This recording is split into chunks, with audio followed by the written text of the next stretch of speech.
Moikka! Mä oon ihan tässä nyt suoraan juoksutreenin jälkeen.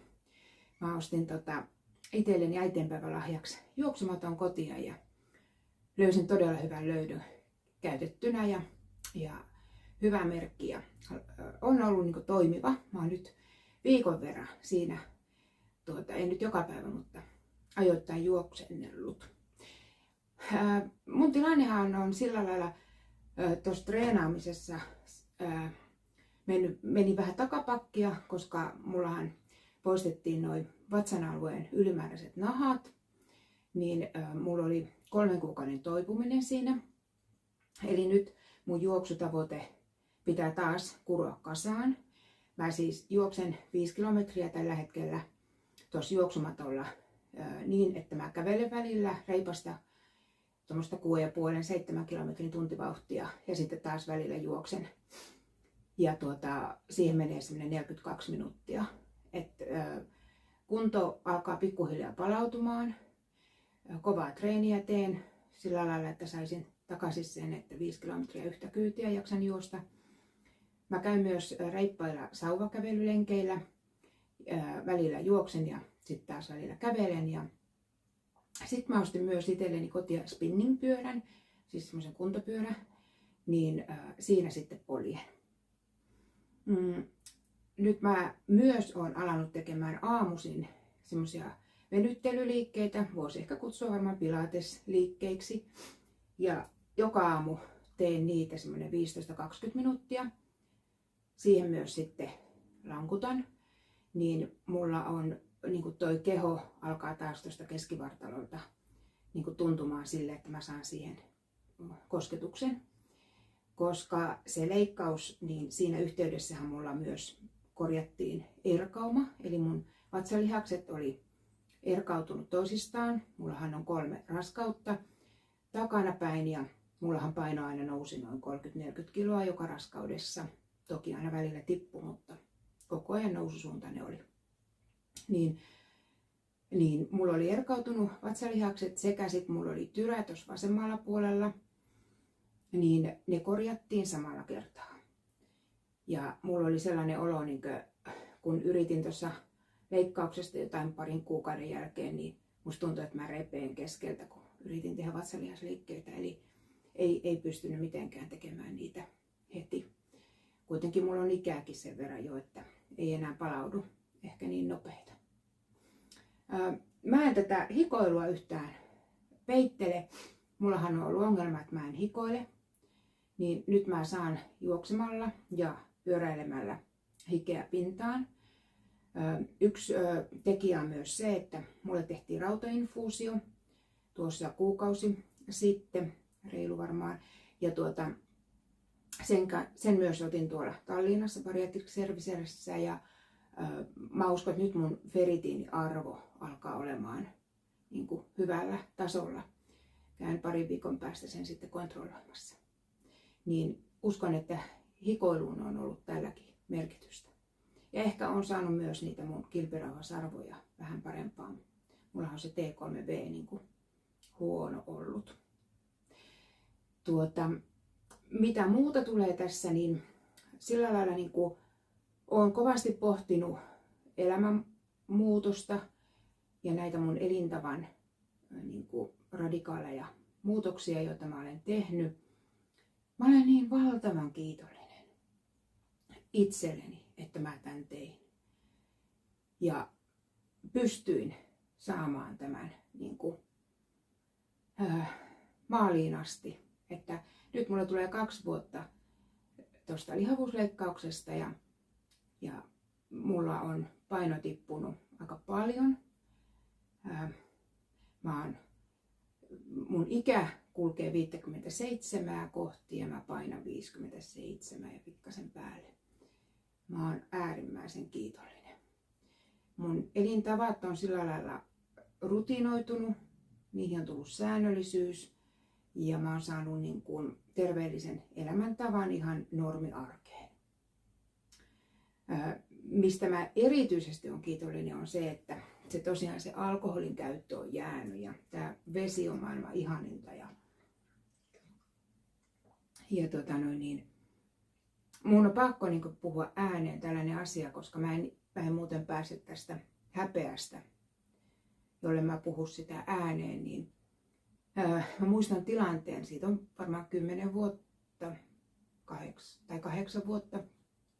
Meillä oli ollut juhlat ja meillä oli ollut siis kavereita illanvietossa ja sitten kun lapset tuli kotia, meillä niin kuin eroperheessähän on aina sitä, että lapset on aina välillä pois, niin tuli kotia ja mun poika sitten ihan ilman mitään niin kuin käskyä niin lähti keräämään niitä tölkkejä ja pulloja jätesäkkeihin ja hän oli sitten fiksuna kaverina niin laskenut ne, että paljonko niissä on pantteja, niin kuin pantihinta. Ja mä muistan, että hän sai jonkun, siis se oli yli 50 euroa. Ja hän tuli niin kuin hoksauttamaan mua vähän sillä, että come on, että mikä määrä täällä on niin kuin illanvietosta kerättynä näitä tölkkejä ja pulloja. Ja sitten hän vielä niin kuin tarkkana kaverina vähän laskeskeli, että paljonko ne tulisi maksaa tai oli tullut maksamaan ne juomat. Ja sitä summaa mä en muista, mutta mä muistan vaan sen, että se oli aika paljon. Jolloin mä niin kuin pysähdyin, että oho, että mä menin niin kuin sanattomaksi. Ja tämä asia on jäänyt mulla kaivamaan niin kuin mieltä. Ja me ollaan puhuttu tästä mun pojan kanssa. Ja hän muistaa tämän tilanteen erittäin hyvin. Ja mä en tiedä, varmaan silloin mä aloin eka kerran miettimään. Ja miettimään myös sitä, että onko se sitten aina niin kuin se, että kun vietetään seurassa aikaa, niin siihen kuuluu niin kuin alkoholi. Ja se oli jotenkin ehkä sellainen totuttu tapa ollut. Ja niin kuin mä oon puhunut ennenkin, että se on ollut tapa esimerkiksi perjantaisin niin sanotusti rentoutua. Kun se nykyään se rentoutuminen tulee sitten aivan muilla tavoilla, eli liikunta ja niin kuin kylmäaltistus ja tämän tällaiset asiat. Opiskelu tuo mulle myös rentoutumista, palautumista. Niin jotenkin siitä lähtien mä jäin pohtimaan näitä asioita. Ja onhan se niin kuin jos oma lapsi niin kuin kertoo ja näyttää, niin jotenkin vielä koskettavampaa.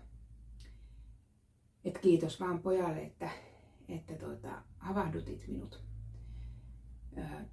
Se häpeä on mulla ollut siis siitä lähtien ja siksi mä haluan puhua siitä ääneen, koska mä haluan päästä siitä häpeästä pois.